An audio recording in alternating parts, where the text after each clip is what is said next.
So, back in Blighty, fresh back from my travels to Italy, I'm thrown straight back into the pure Englishness of the Bentley Drivers Club's Summer Garden Party Concours event held at Walton Hall in Warwickshire, and seeing all these tremendous cars on display amidst this beautiful English summer's day, it kind of spurs me on to all those jobs I've had piling up for me on my cars back home whilst they've been away.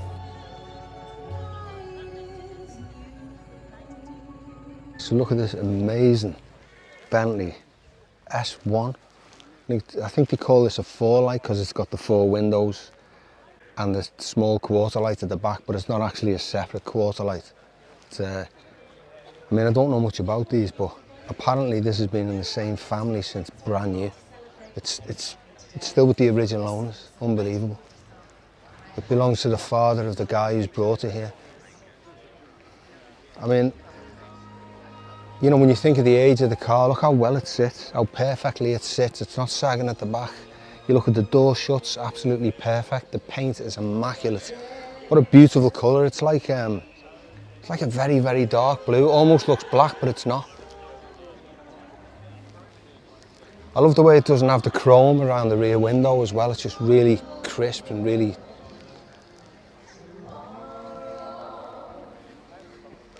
I think this colour as well, just the chrome just sets it off. I think chrome and silver looks nice, but this very dark blue with the chrome I think is the best. And just look at the interior, it's absolutely immaculate. I think they call this the dirty leather. It's got like kind of a dirty grain in it. I'm not a massive fan of that dirty leather, but it looks beautiful on this and it's very of the time as well. And the steering wheel with the 3 spokes. And it's got 2 mirrors instead of 1. A lot of these cars just have 1 mirror. Wow. Just look at that. It's like standing at the head of a coffin or the base of a coffin. It looks really long.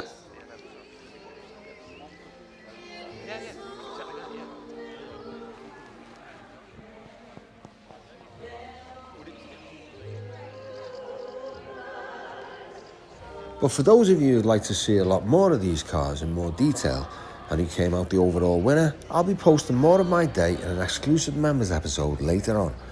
And if you're interested in becoming a member, just click on the link in the description below. But in the meantime, come on, let's stop procrastinating, shall we? And get back to the rant because I've got jobs to do on both the Porsche and the red Corniche. But first, I'd like to start with the black Corniche and finally complete the work on that air conditioning system.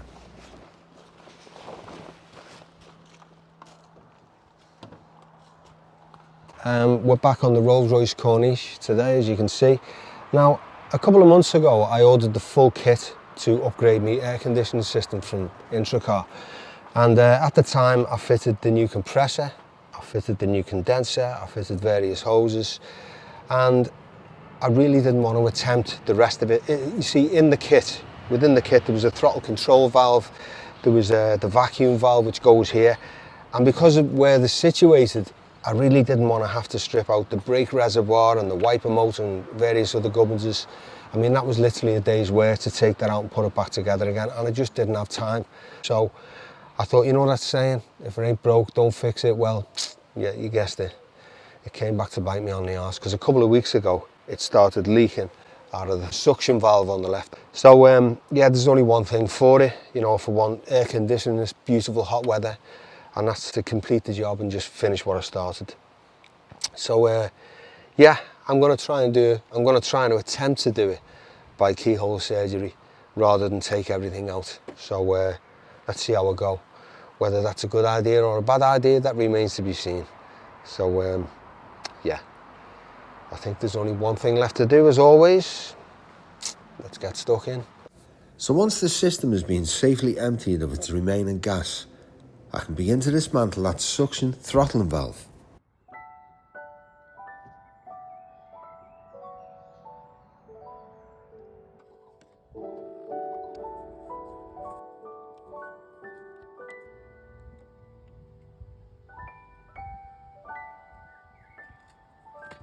And what you can see pissing out now is just the remainder of the pack oil, which goes in with the gas and helps to lubricate the system.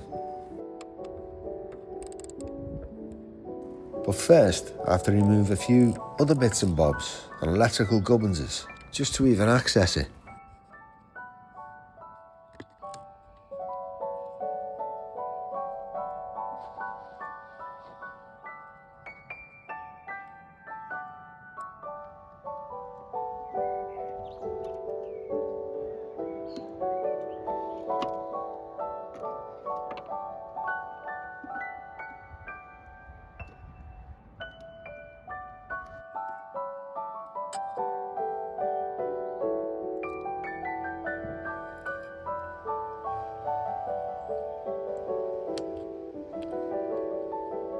So out comes the leaking diaphragm, and along with its piston and the spring, these then become obsolete, to be replaced by the lock and plate and seal which is supplied in the kit from IntroCar. And then after a quick clean up of the maintenance surface and a thin film of the gasket seal supplied, back on it goes.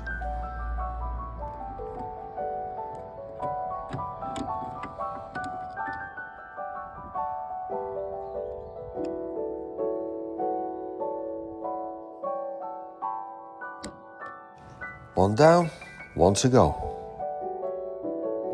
So it's next onto the vacuum control valve, which is equally inaccessible.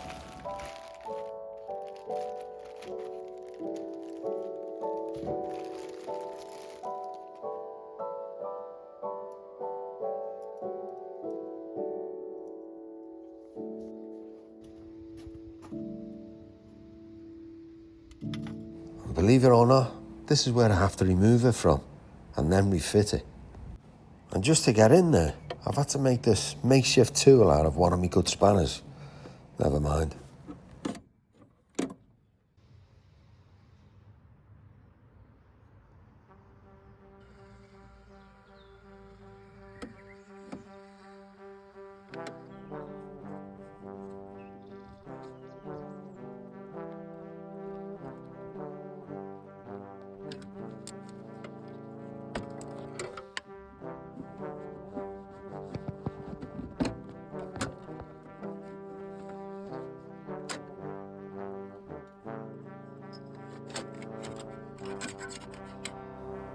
So this one is designed to work in unison with the throttling valve that I've just fitted. This end screws into the throttling valve itself, and this bung here at the end of this copper pipe is to be clamped to the inlet pipe and insulated. And this gauges the temperature and dictates the correct functioning of the system.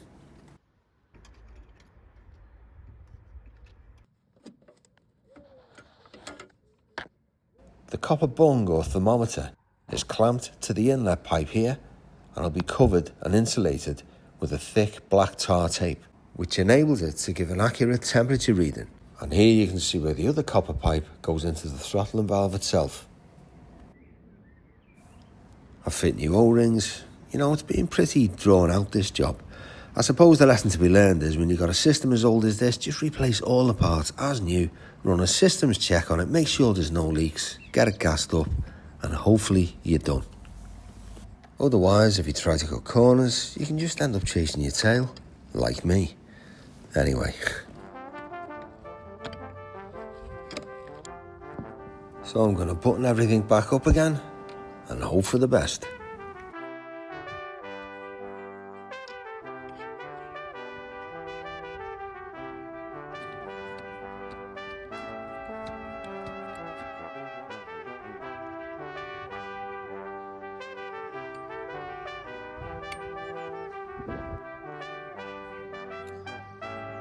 Another one of my best spanners bites the dust. Hey ho. So it's a quick gas up. No leaks, which is a good sign. So far so good. And the verdict? Success, at last.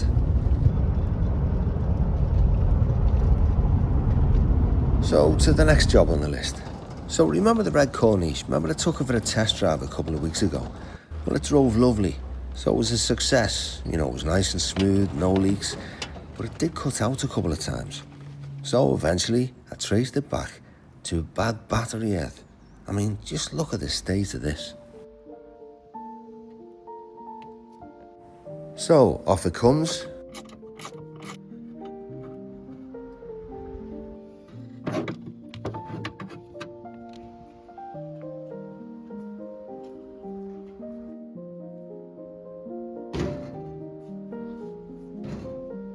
Oof.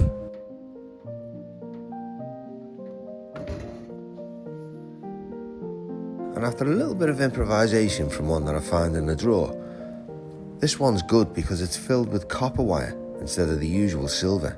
It's a much better conductor. I set about making another one.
That'll do.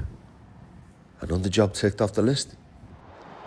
Now, another job I was rather desperate to sort out was, remember when I got the car ready for the NEC last year? It was all a bit of a rush job. I think you remember a couple of days before I had to strip and repaint the sides of the car and do other various jobs on it just to get it ready and get it looking nice. And in the rush, I basically just refitted the mirrors but didn't wire them up properly again. And because I was in such a rush and it was so fiddly and everything was so tight with the wiring, I decided to cut straight through the wiring. And I think you remember I fitted electrical ends to the wiring that was coming out of the door. And when you do this job, you're meant to like take the door panel off, and that takes a couple of hours, you know, take it off, putting it back on. There's like, you know, a dozen different bolts and nuts and hidden screws and all the rest of it. And the door panels never seem to go back on the right way. They're always a little bit out. So there's no easy way of doing it really. And it's not, considering it's German engineering, it's not in my mind the best bit of engineering. It's not really done for ease. You know, if people have a problem where they have to repaint the side of the car, or they've got a problem with the wing mirror or the electrics or the glass or whatever, it's not really conducive to an easy job. So for speed, I cut through the wires because it was literally that much wire and, you know, you can't get in there. So I just cut through the wires. I put electrical ends here. This has got 7 wires this side, it's got 5 the other side because this is the master, you know, this is the main mirror and everything comes from this, the switches and everything else. So yeah, I've decided to complete the job. I'm going to strip this mirror, pull it out so it's got a lot more, giving it a lot more room, maybe another 4 inches, which we all need, and just connect it up, and just an easier way of disconnecting it and connecting it if problems arise in the future. So yeah, another job I've been getting around to doing, so let's crack on and get this done too.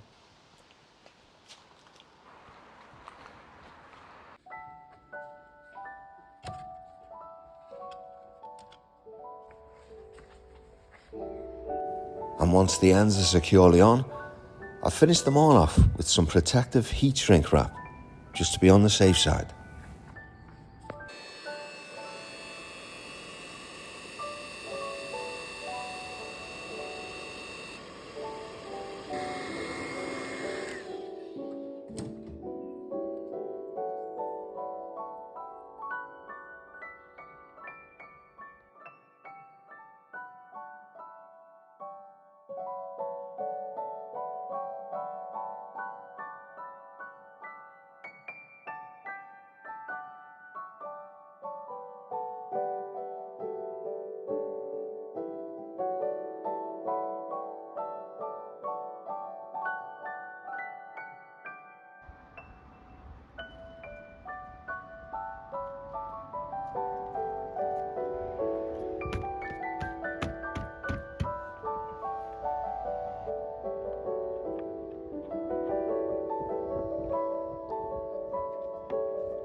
And as you can see here, I've just taken part of the door panel off so I can get my hand up and inside, just to make sure that that extra bit of wiring doesn't protrude and obstruct the window and stop it from going up and down cleanly. Once I'm happy, I'll button it back up again.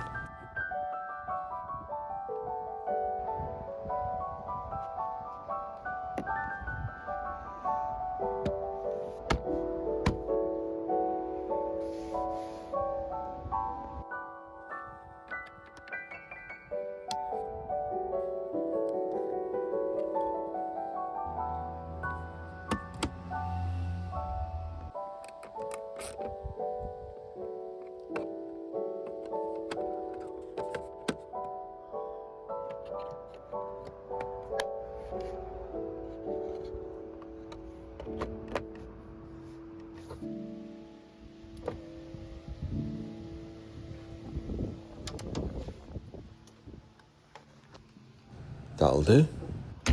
And then it's round to the other side.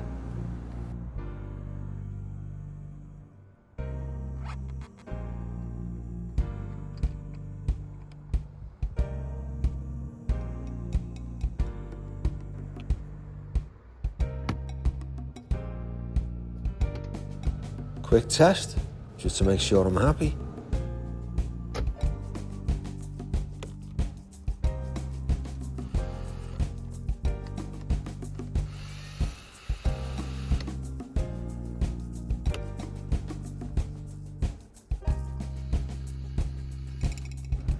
Job's a good one.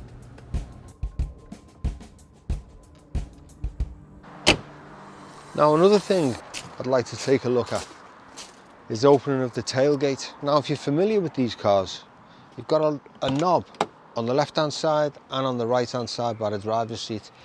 It's down by the floor, and if you pull it, it's meant to open the tailgate. Yeah, it's worked.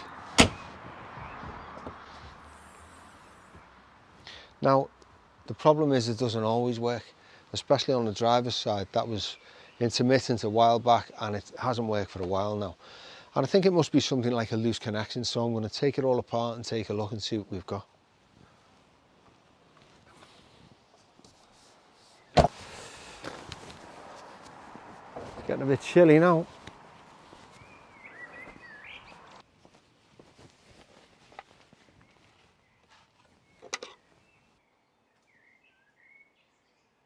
Now, I don't know about you guys, but it really annoys me when little things don't work on a car.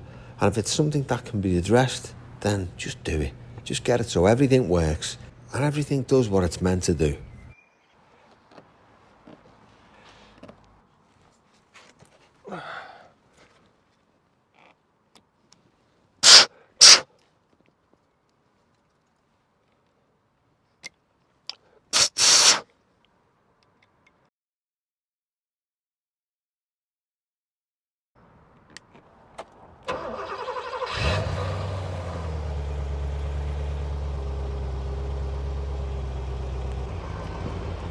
Yeah, well that worked. You see, it worked with the engine running, whereas that one worked with the engine off. I don't know whether it's to do with the surge from the battery or there's not enough power in the battery because it's been sitting for a few days. But I think it's just intermittent because of these connections here. You saw me blow the fluff out of them and just give them a little wiggle and just make sure they were properly contacted. And it worked, so that's all it is, just wobbly connections. But to be on the safe side, I'm going to order some brand new connections and fit them to do the job properly. Sorry it's been a little bit of a bitty episode, but I'm sure you'll agree, all these kind of smaller jobs that we tend to procrastinate about, it's great to get them out the way so we can concentrate on the more important things like the Bentley, the Corniche, the Jaguar, and all the bigger jobs that we've got ahead of us. Once again, thanks so much for tuning in, thanks for all your subscriptions, and thank you to all you members. It helps a lot and it keeps the show up and running. So once again, see you all next time. Thank you for watching this episode of Classic Obsession. If you enjoyed it, don't forget to like and subscribe. And see you all next time.